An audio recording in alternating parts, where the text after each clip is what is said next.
안녕하세요. 인생 한 줄 시청자 여러분. 다가오는 6월 대통령 선거, 정말 여러 후보들의 공약에 관심 많으실 텐데요. 오늘은 특히 우리 어르신들의 삶과 아주 밀접한 거죠. 이재명 후보의 노인 복지 관련 약속들, 이걸 좀 함께 쉽고 자세하게 들여다보는 시간을 갖겠습니다. 우리나라가 이제 곧 초고령 사회라고 하잖아요. 그래서 더 중요한 주제인 것 같습니다. 네, 맞습니다. 이게 한국 고령화 속도가 뭐랄까 세계적으로도 유례없이 빠르고요. 또 안타깝게도 노인 빈곤율은 OECD 국가 중에서 가장 높은 수준이거든요. 그래서 어르신들 소득 부족 문제라던가 건강 문제, 또 돌봄 부담 이런 어려움이 크신 만큼 어떤 정책들이 준비되고 있는지 좀 꼼꼼히 따져보는 게 중요합니다. 네, 그렇죠. 이재명 후보가 내건 슬로건이 어르신이 행복한 나라던데 구체적으로 어떤 계획들인지 저희가 하나하나 좀 살펴보겠습니다. 네, 핵심적인 내용들 위주로 한번 짚어보시죠. 아무래도 가장 먼저 관심이 가는 건 역시 소득 문제 아닐까요? 기초연금 관련해서 좀 눈에 띄는 내용이 있던데요. 부부가 함께 받으면 일부 깎이는 거, 그거 손본다는 거죠? 아, 네, 그 기초연금 부부감액 제도 말씀이시군요. 이게 현재는 부부가 두 분 다 기초연금을 받으시면요. 소득 역전 반지 뭐 이런 이유로 해서 20%가 감액이 되거든요. 근데 이제 이 부분을 단계적으로 폐지하겠다 이런 겁니다. 그래서 부부 어르신 가구의 실질 소득을 좀 높여서 생활 안정에 도움을 드리겠다 이런 취지로 보입니다. 아, 20%면 사실 적은 금액이 아닌데 이걸 단계적으로 폐지한다. 네, 알겠습니다. 그리고 또 일하시는 어르신들도 요즘 정말 많으신데요. 이분들 국민연금 받는 거랑 관련해서도 뭔가 개선안이 있다고요? 네, 맞습니다. 현재는 이제 일을 써서 소득이 일정 수준 이상이 되면 국민연금이 좀 깎이는데요. 이 감액제도도 손을 봐서 어르신들의 경제활동을 오히려 좀 권장하는 방향으로 바꾸겠다. 이런 내용입니다. 이게 뭐 100세 시대다 하니까 일하는 노년을 국가가 지원하겠다. 이런 의지로 읽히고요. 아, 그리고 정년 자체도 국민연금 수급 개시 연령에 맞춰서 65세로 연장하는 방안도 같이 나와 있습니다. 정년 연장까지. 네, 어르신들 경제 활동을 좀 더 보장하려는 움직임이군요. 자, 소득 문제 다음으로는 역시 건강 문제겠죠. 건강 관련해서는 어떤 약속들이 있나요? 특히 임플란트 지원 확대, 이게 좀 구체적이던데요?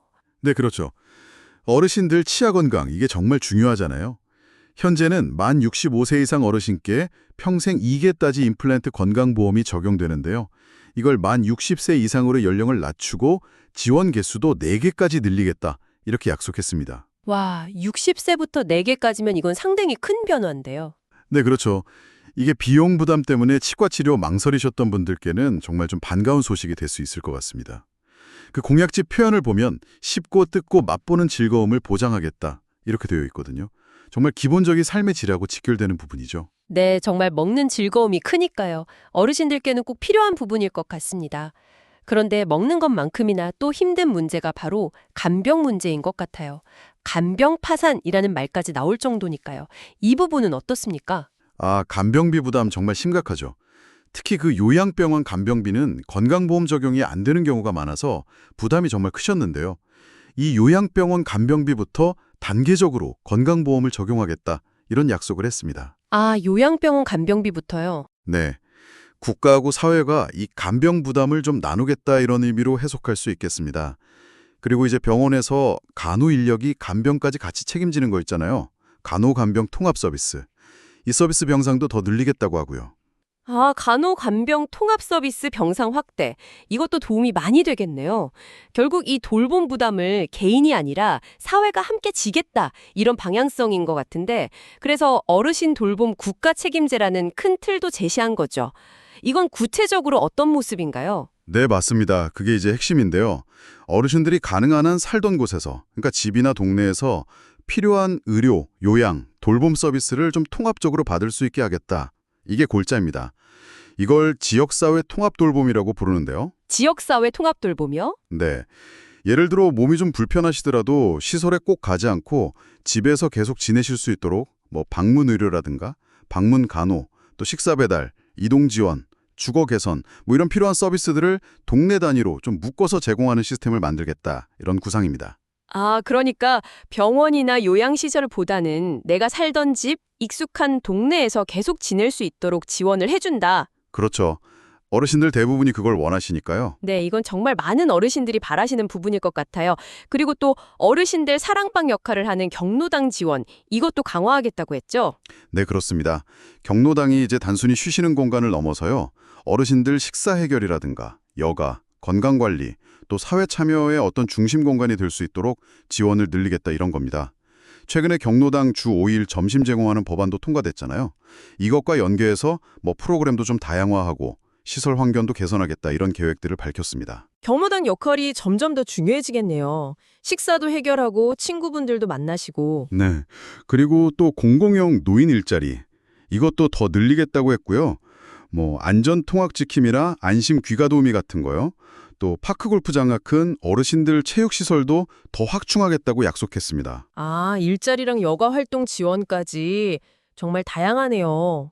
들어보니까 소득, 건강, 돌봄부터 시작해서 일자리, 여가, 주거 문제까지 어르신들 삶의 거의 모든 영역을 다루는 것 같은데요. 아까 잠깐 언급됐지만 공공신탁제도라던가 맞춤형 주택연금, 디지털 교육 확대 이런 내용들도 있었고요. 네, 맞습니다. 전반적으로 보면 어르신들의 노후를 국가가 좀 더 적극적으로 책임지겠다. 이런 정책 기조가 상당히 분명하게 드러나는 것 같습니다. 소득, 건강, 돌봄, 주거, 일자리, 사회 참여 이 모든 영역을 아우르는 좀 종합적인 대책을 제시하려고 노력한 것으로 보입니다. 네, 오늘 이렇게 이재명 후보의 노인복지 관련 약속들을 쭉 살펴보니까요. 말씀하신 대로 어르신이 행복한 나라를 만들기 위한 여러 구체적인 고민들이 담겨 있는 것 같다는 생각이 듭니다. 네, 정말 다양한 방안들이 제시되었죠. 그런데 이제 중요한 것은 이런 약속들이 실제 정책으로 잘 이어지려면 안정적인 재원 마련 방안이 꼭 필요할 거고요. 또 충분한 인력이라든가 관련 인프라 구축 이런 것들이 반드시 뒷받침되어야 할 겁니다. 그렇죠. 아무리 좋은 약속이라도 이게 실현 가능해야 의미가 있는 거니까요. 맞습니다. 그래서 어르신들의 삶의 질 향상이라는 그 목표를 향해서 우리 사회 전체가 좀 함께 고민하고 또 착실히 준비해야 할 과제들이 많다.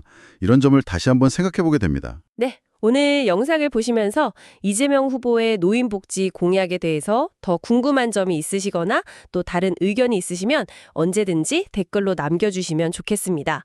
여러분의 소중한 의견 하나하나가 또 정책을 만들어가는 데 도움이 될 수 있으니까요. 네, 맞습니다. 그리고 다음 영상에서는 저희가 김문수 대선 후보의 노인복지 정책은 또 어떤 내용들을 담고 있는지 자세히 살펴보겠습니다. 다음 영상도 많이 기대해 주십시오. 오늘 내용이 유익하셨다면 구독, 좋아요, 그리고 알림 설정까지 꼭 좀 부탁드리겠습니다. 그리고 이 영상에 도움이 될 만한 주변 어르신들이나 지인분들께도 널리 알려주시면 저희에게 큰 힘이 되겠습니다. 네, 저희는 다음에도 우리 시청자 여러분께 꼭 필요한 알천 정보로 다시 찾아오겠습니다. 오늘 함께해 주셔서 감사합니다. 감사합니다.